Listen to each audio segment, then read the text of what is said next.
Happy Friday everyone, and welcome back to another video on Kona. Today we're going to do something a little different, and I'm going to give you my top 5 personal worst performances from the race before our next video, which will be my top 5 best performances. Thanks as always for tuning in. Give me your top 5 in the comments below. Starting off, I have to say that this video is made with all respect to the athletes who accomplished the insane feat of just qualifying for the race. I guess this is just more of a letdown video for me, as I so desperately wanted to see them do well at this race. Starting off with the honorable mention to all those that DNF'd, this was a stacked list. To begin, Braden Curry raced with only the intention of trying to finish, thanks to the encouraging words from his daughter, because he'd been suffering with illness all week. Then there was David McNamee. He pulled out late in the race, saying that despite his best fitness ever, he was struggling with his back. Then there was Daniel Backegaard, another one with back issues, who pulled out in T2 due to some numbness and pain in his leg. Then Kyle Smith, another T2 victim who was battling with his health, he said, since COVID in August. And then finally Matt Burton and Peter Heimerick were also pulled out around the bike legs. Two huge contenders who finished, but barely, were Chris Leiferman and Jan van Berkel. Jan is coached by Chelsea Sodaro's coach Dan Plews, and he's a 3-time Ironman Switzerland winner. I was really expecting a lot from him and thought he could be a top 5 contender. And Chris got 4th at St. George. These two were just barely hanging on, so they didn't quite make the top 5. So alright, to start with, at number 5, we have rookie Sam Appleton. Sam's a world-class athlete, qualifying for Kona with a 3rd behind Braden and Max Newman at Ironman Current. He's new to the Ironman distance, but the Boulder native is top level and knows how to win with 70.3 victories and 2 top 10s at World. He's battling with long-term fatigue at the moment and said he had only 80% of the work done for the race. Sam ended up finishing 36th. At number 4, we have Nick Castellin.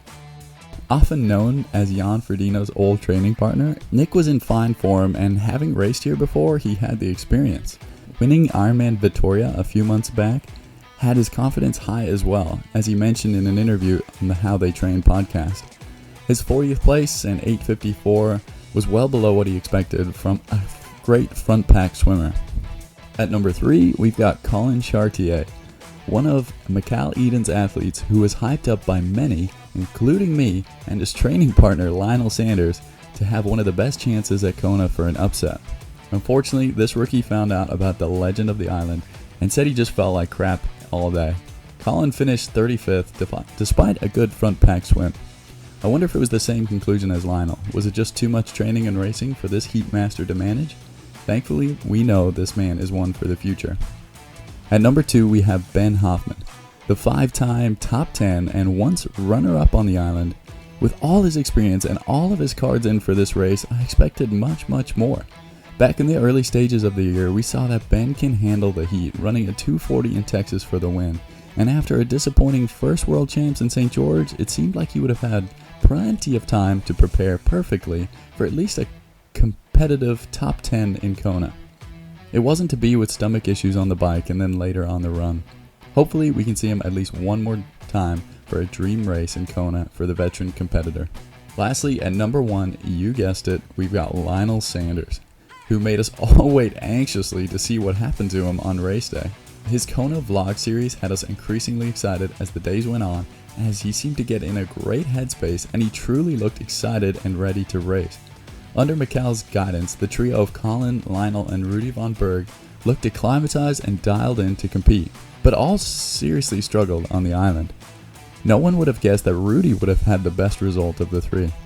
Unfortunately, in Lionel's latest recap, it seemed that it was all a bit too much for the previous Kona runner-up, as he said he was just exhausted and that his body wasn't responding. He swam where he needed to, but was off the pace from the start, and he just wanted to run 20 miles on the marathon and then run the last 6 a little quicker. Words that you'd never expect from someone we're all hoping would be competing for the win. He said that he has to be able to swim at Magnus's level in the future to compete, and that he needs to get back to the stage where his body is actually absorbing the training. It's been a hectic, busy year for Lionel, and it's exciting to see how he executes his game plan for next year's Kona. Thanks so much for watching. As I said earlier, drop your top 5 in the comments below.